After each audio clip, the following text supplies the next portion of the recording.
Europe যাওয়ার স্বপ্ন লাখো মানুষের, হাজারো তরুণ তরুণীর। কারণ ইউরোপ এমন একটা কমিউনিটি যেখানে আপনি একটা দেশে থাকতে পারলে আপনি ইউরোপের প্রায় 44টি দেশে, সকল দেশে আপনি বিনা ভিসাতে ভ্রমণ করতে পারবেন, ঘুরতে পারবেন, সুন্দর এনভায়রনমেন্ট পাবেন, উন্নত লাইফস্টাইল পাবেন, ভালো ইনকামের সুযোগ সুবিধা পাবেন, ব্যবসা করা, ফ্যামিলি সহ সেটেল হওয়া। এই সকল সুযোগ সুবিধার জন্য ইউরোপে সেটেল হওয়াটা অনেকেরই একটা স্বপ্ন থাকে। কিন্তু বর্তমান এই সময়ে ইউরোপে যাওয়াটা খুবই ডিফিকাল্ট। বর্তমানে ইউরোপের অনেকগুলো দেশ অভিবাসন নীতিতে অনেক কঠোর হচ্ছে। এছাড়া বাংলাদেশের পাসপোর্টের মান এতটাই তলানিতে গিয়েছে যে বাংলাদেশ থেকে ইউরোপের ট্যুরিস্ট ভিসা বা জব ভিসা বা স্কিল ভিসা, এছাড়া স্টুডেন্ট ভিসাতে ইউরোপে যাওয়াটা খুবই কঠিন। আজ এই 2025-26 এসেও যদি আপনি ইউরোপে যাওয়ার জন্য একটি সুষ্ঠু পরিকল্পনা, পূর্ব প্রস্তুতি, এই ধরনের পদক্ষেপ না নেন, সঠিক ইনফরমেশন না জানেন, তাহলে আগামী দিনে ইউরোপ যাওয়ার স্বপ্নটা আপনার অনেক দীর্ঘায়ু হবে এবং স্বপ্নটা স্বপ্নই থেকে যাবে। এই ভিডিওতে ইউরোপ যাবার একটি পূর্ণাঙ্গ সঠিক গাইডলাইন এবং সম্পূর্ণ তথ্য দেওয়ার চেষ্টা করব। আশা করি এই ভিডিওটা শেষ পর্যন্ত দেখলে আপনি ইউরোপ যাবার একটি সুস্পষ্ট ধারণা পেয়ে যাবেন। বাংলাদেশের তরুণ তরুণীর এখন প্রায় 60%ই সবার একটা আশা যে ইউরোপে বা উন্নত বিশ্বে, ইউরোপ, আমেরিকা, অস্ট্রেলিয়া, কানাডাতে সেটেল হওয়া, সেখানে স্টাডি ভিসাতে, জব পারমিটে অথবা ট্যুরিস্ট ভিসাতে গিয়ে সেখানে সেটেল হওয়া। কিন্তু এর ফলে তারা যেটা করে যে বিভিন্ন এজেন্সির কাছে টাকা জমা দেয়, লোকাল এলাকায় যারা থাকে তাদের কাছে টাকা জমা দেয় এবং কোনো সঠিক ইনফরমেশন না জানার ফলে তারা মাসের পর মাস, বছরের পর বছর সময় নষ্ট করে, অযথা টাকা নষ্ট করে, কিন্তু তার সঠিক গন্তব্যে পৌঁছাতে পারে না, হতাশ হয়ে যায়। ইউরোপে যাওয়ার সর্বপ্রথম ধাপ হচ্ছে আপনাকে ইউরোপে যাওয়ার জন্য যত ইনফরমেশন আছে, সঠিক তথ্য আছে, কোন দেশ, কোন রুলস আছে, কোন ভিসা আছে, আপনাকে আয়ত্ত করতে হবে। এজেন্সি বা দালাল বা অমুকে কি বললো, এইটা কখনোই আপনি এই ধোঁকায় পড়বেন না। আজকাল গুগল, চ্যাটজিপিটির যুগ, আপনি সার্চ দিয়ে সব কিছু পেয়ে যাবেন। দ্বিতীয়ত আপনাকে ধৈর্য রাখতে হবে। আপনি টাকা থাকলে ইউরোপে যেতে পারবেন না যে আপনি 15 লাখের জায়গায় আপনি 20 লাখ বা 30 লাখ দিয়ে হলেও আপনি একটা ভিসা নেবেন, ইউরোপে যাবেন।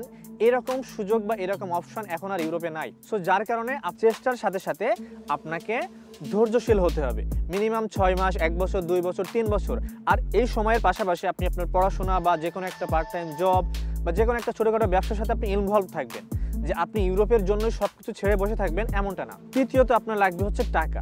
ইউরোপের বর্তমানে পড়াশোনা বা জব পারমিট বা ট্যুরিস্ট ভিসাতে যেভাবে আপনি যেই প্রসেসটা করে আপনি যান না কেন, আপনার মিনিমাম 12 থেকে 20 লাখ বা 25 লাখ টাকা আপনাকে ধরে রাখতে হবে যে একটা অ্যামাউন্ট আপনার লাগবে। এবং সর্বশেষ যেটা হচ্ছে যে আপনার ভাগ্য বা লাক বা নসিবে আপনার থাকতে হবে। এই 4টা জিনিসের সমন্বয় যদি আপনি করতে পারেন তাহলে আপনি ইউরোপ যাওয়ার স্বপ্নটা স্পষ্টভাবে দেখতে পারেন। এবার আসুন দ্বিতীয় এবং প্রধান স্টেপ, কোন কোন প্রসেসে আপনি ইউরোপে যেতে পারবেন। ইউরোপে সাধারণত 3টা উপায় আছে যে উপায়ে আপনি বাংলাদেশ থেকে ইউরোপ প্রসেস করে ইউরোপে যেতে পারেন। নাম্বার 1, সবচেয়ে সহজ এবং প্রথম যে স্টেপটা সেটা হচ্ছে যে স্টুডেন্ট ভিসা। ইউরোপে যাওয়ার সবচাইতে সহজ উপায় হচ্ছে একটাই, স্টুডেন্ট ভিসা। আর এটার জন্য আপনাকে আইএলটিএস করতে হবে। আইএলটিএসে মিনিমাম 6 পয়েন্ট বা 6.5 পেলে ম্যাক্সিমাম দেশগুলো আপনাকে পড়াশোনার জন্য সুযোগ দেয়। সো আপনার মাথায় যদি ইউরোপের প্ল্যান থাকে, সর্বপ্রথম আপনি স্টুডেন্ট ভিসার জন্য অ্যাপ্লাই করবেন। আপনাকে সর্বপ্রথম প্রিপেয়ার হতে হবে যে আগামী 3 মাস বা 6 মাসের ভিতরে আপনি আইএলটিএস করবেন।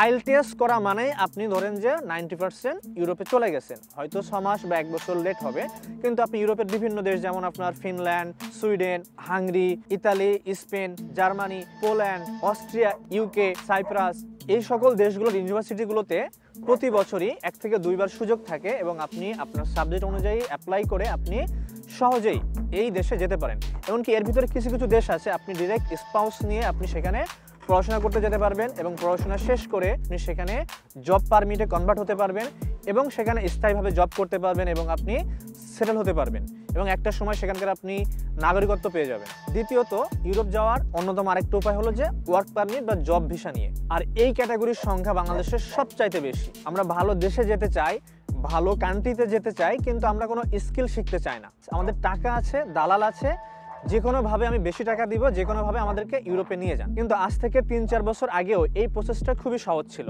তখন ইতালি, ক্রোয়েশিয়া, রোমানিয়া, পর্তুগাল, এই সব দেশগুলোতে অনেক ভিসা হতো। এছাড়া সার্বিয়া, মন্টেনিগ্রো, আলবেনিয়া, পোল্যান্ড, এই সব দেশগুলোতে তখন জব ভিসা বা ওয়ার্ক পারমিট বের হতো। কিন্তু সবচেয়ে বড় সমস্যা হচ্ছে যে আমরা বাঙালি অনেক চালাক। আমরা যেই দেশে যাই না কেন সেই দেশে যাওয়ার পরে 2 মাস, 3 মাস বা 6 মাস বা 1 বছর স্টে করতে পারি না।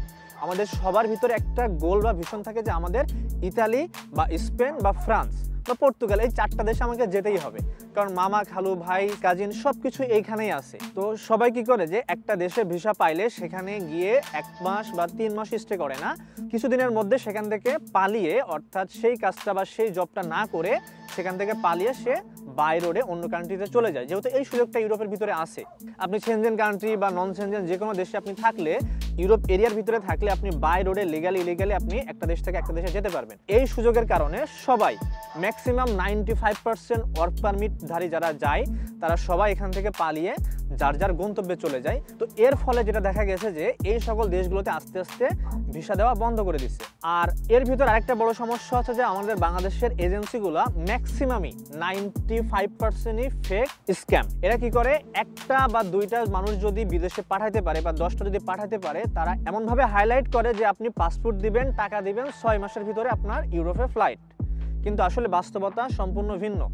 আপনি টাকা দিবেন, 1 লক্ষ টাকা দিবেন বা 2 লক্ষ টাকা জামানত দিবেন, সেখান থেকে 1 লক্ষ টাকা খেয়ে ফেলবে, একটা ফেক পারমিট তারা হাতে আপনাকে ধরাই দিবে, বলবে যে অমুক তারিখে ভিসা।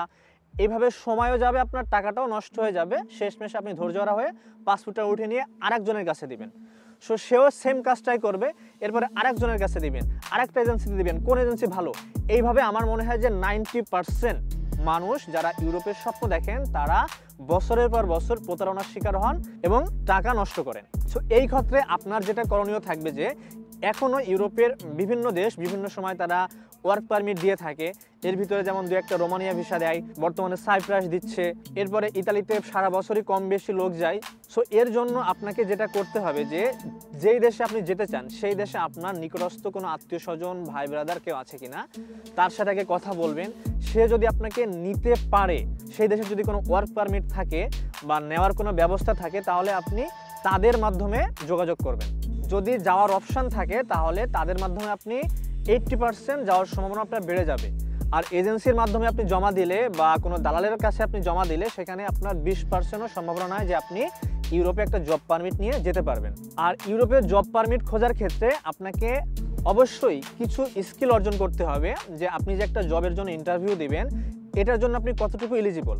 যেমন আপনার ড্রাইভিং লাইসেন্স আছে কিনা, আপনি ইংলিশে পারদর্শী কিনা, মোটামুটি লেভেলে আপনি ইংলিশ বলতে পারেন কিনা, পড়াশোনার সার্টিফিকেট আছে কিনা, অ্যাটলিস্ট বর্তমানে SSC সার্টিফিকেট আপনার চাই, এটা আছে কিনা, আপনি কোনো কাজ জানেন কিনা, যেমন রেস্টুরেন্টের শেফ, ওয়েটার, সেলুনের কাজ আপনি জানেন কিনা, আপনি ইলেকট্রিক প্লাম্বারের কাজ জানেন কিনা, এই সকলগুলো আপনাকে জানতে হবে। আপনি কোনো কাজ জানেন না, আপনি কোনো ভাষা জানেন না, আপনি কিছুই জানেন না, আপনি জাস্ট টাকা দিবেন, আপনাকে ইউরোপে পাঠিয়ে দিবে। আসলে এইটা শুনতে খারাপ লাগবে যে এটা আসলেই বর্তমান সময়ে খুবই ডিফিকাল্ট। সো ওয়ার্ক পারমিটে যেতে গেলে আপনি আগে গুগলে সার্চ করবেন, আপনি ইউটিউবে ChatGPT-তে সার্চ করবেন, যারা ইউরোপে আছে তাদের সাথে আপনি যোগাযোগ করবেন, তাদের কাছ থেকে পরামর্শ নেবেন, নিয়ে একটি সঠিক মাধ্যম দিয়ে যাওয়ার চেষ্টা করবেন। তৃতীয়ত, ইউরোপে যাওয়ার আরেকটি মাধ্যম হলো যে ট্যুরিস্ট ভিসা। অনেকেই আসলে যারা আছেন, যারা পড়াশোনা ওইভাবে করা হয় নাই বা যাদের কোনো স্কিল নাই বা ওয়ার্ক পারমিটেরও সুযোগ নাই যাওয়ার, সো তাদের জন্য একটা ওয়ে ছিল এবং আছে, সেটা হলো যে ট্যুরিস্ট ভিসাতে গিয়ে ইউরোপের কোনো একটা দেশে সেটেল হওয়া। কোনো একটা দেশ বলতে যেই দেশগুলোতে গিয়ে কাজ করা যায়, যেই দেশগুলোতে একটা সময় থাকার পরে সেটেল হওয়া যায় বা TRC কার্ড পাওয়া যায়। তো এই দেশগুলোর ভিতরে বর্তমানে 2টা দেশ আছে, যেটা হচ্ছে ইতালি। সেখানে আপনি 2 বছর বা 5 বছরের কার্ড পাইতেও পারেন, নাও পারেন, 50-50 চান্স থাকে আপনার। এবং সেখানে আপনি লিগালভাবে বা ইলিগালভাবে আপনি কাজ করতে পারবেন, মিনিমাম 1-1.5 লাখ 2 লাখ টাকা ইনকাম করতে পারবেন। আর দ্বিতীয় হচ্ছে যে আপনার স্পেনের বর্তমান যে রুলস আছে, সেখানে যদি আপনি হোম কন্ট্রাক্ট নেওয়ার পরে 2 বছর স্টে করেন, তাহলে আপনি সেখানে 2 বছর পরে একটা জব কন্ট্রাক্ট ম্যানেজ করে আপনি সেখানে কাজ করতে পারবেন। কিন্তু এই ট্যুরিস্ট ভিসাতে ইউরোপে যাওয়ার জন্য বর্তমানে ভিসা পাওয়াটা অনেক টাফ, জটিল। সো এর জন্য আপনাকে কি করতে হবে, যে একটা বিজনেস প্রোফাইল সাজাতে হবে। যেমন আপনাকে প্রথমত ব্যাংক স্টেটমেন্ট সাজাতে হবে। ব্যাংক স্টেটমেন্টে মিনিমাম আপনাকে 10 থেকে 20 লক্ষ টাকা বা এই পরিমাণ একটা টাকা আপনাকে ট্রানজাকশন করতে হবে মিনিমাম 6 মাস থেকে 1 বছর। এছাড়া আপনার একটা প্রফেশন লাগবে, যে আপনি কি, যদি আপনি জব করে থাকেন তাহলে সেই জবের একটা প্রতি মাসে যে স্যালারি ঢুকতেছে সেইটার একটা কোনো হাই স্কিল পার্সন হয়ে থাকেন, অথবা আপনি যদি কোনো বিজনেসম্যান হয়ে থাকেন, তাহলে এই ধরনের যে কোনো একটা প্রোফাইল আপনাকে সাজাতে হবে এবং সাজিয়ে আপনাকে কিছু দেশ ভ্রমণ করতে হবে। যেমন এশিয়ার ভিতরে আপনার সিঙ্গাপুর বা থাইল্যান্ড বা মালদ্বীপ, যে কান্ট্রিগুলোকে আসলে ট্যুরিস্ট বেস কান্ট্রি বলা হয় ইউরোপিয়ানরা বা বিভিন্ন দেশ থেকে যারা ঘুরতে যায়। দ্বিতীয়ত আপনার হচ্ছে এশিয়ার ভিতরে টপ কান্ট্রিগুলো আছে, যেমন চীন, জাপান বা কোরিয়া, এই টাইপের যে কোনো একটা দেশে আপনি যেতে পারেন। তারপরে আপনি ভ্রমণের জন্য বিখ্যাত ইজিপ্ট, মিশর বা তুরস্কে আপনি যেতে পারেন। এই ধরনের 2-3টা দেশ যাওয়ার পরে আপনি একটি প্ল্যান সাজিয়ে তারপরে আপনি ইউরোপের জন্য ভিসা লাগাতে পারেন। এবং ইউরোপের কোন দেশ সবচেয়ে সহজে ভিসা দেয়, যেমন এস্তোনিয়া, লিথুনিয়া বা এই ধরনের যে দেশগুলা ইউরোপের কম উন্নতশীল যে দেশগুলো আছে, যে দেশগুলোতে ভিসা পাওয়ার রেটটা অনেকটা বেশি থাকে, সেই ধরনের যে কোনো একটা দেশে আপনি ভিসার জন্য অ্যাপ্লাই করবেন। সো এই সকল যে কোনো একটা দেশে আপনি ট্যুরিস্ট ভিসা লাগিয়ে আপনি কিন্তু আপনার যে গোল বা আপনার যে মিশন আছে যে আপনি স্পেন বা ইতালিতে ঢুকবেন, সেখানে ঢুকে আপনি আপনার লাইফটা সেটেল করবেন। সো এই প্রসেসটার মাধ্যমে আপনি যেতে পারেন। সো এটার জন্য একটা পূর্ব প্রস্তুতি এবং একটা স্ট্রং মেন্টালিটির আপনার দরকার। এই 3টা ওয়ে ছাড়া কোনো দালাল বা কোনো এজেন্সি বা আপনার কোনো দুরন্ত ভাই ব্রাদার যদি আপনাকে বলে থাকে যে তুমি আমাকে টাকা দাও, আমি তোমাকে ইতালি নিয়ে যাচ্ছি 6 মাসের ভিতরে, আমি তোমাকে স্পেন নিয়ে যাচ্ছি, আমি তোমাকে অমুক জায়গায় নিয়ে যাচ্ছি, আসলে সম্পূর্ণ আপনি ভ্রমের মধ্যে পড়বেন। আপনার সময় নষ্ট হবে, টাকা নষ্ট হবে। সো আপনার স্বপ্ন যদি হয় যে ইউরোপে সেটেল হওয়া, তাহলে আপনি আজ থেকে আপনার যে ক্যাটাগরিতে আপনি আসেন সেই প্ল্যান অনুযায়ী আপনি আপনার প্ল্যান সাজান, আপনি প্রস্তুতি নিতে থাকেন। সবাই ভালো থাকবেন, সুস্থ থাকবেন। দেখা হবে নেক্সট ভিডিওতে ইনশাআল্লাহ।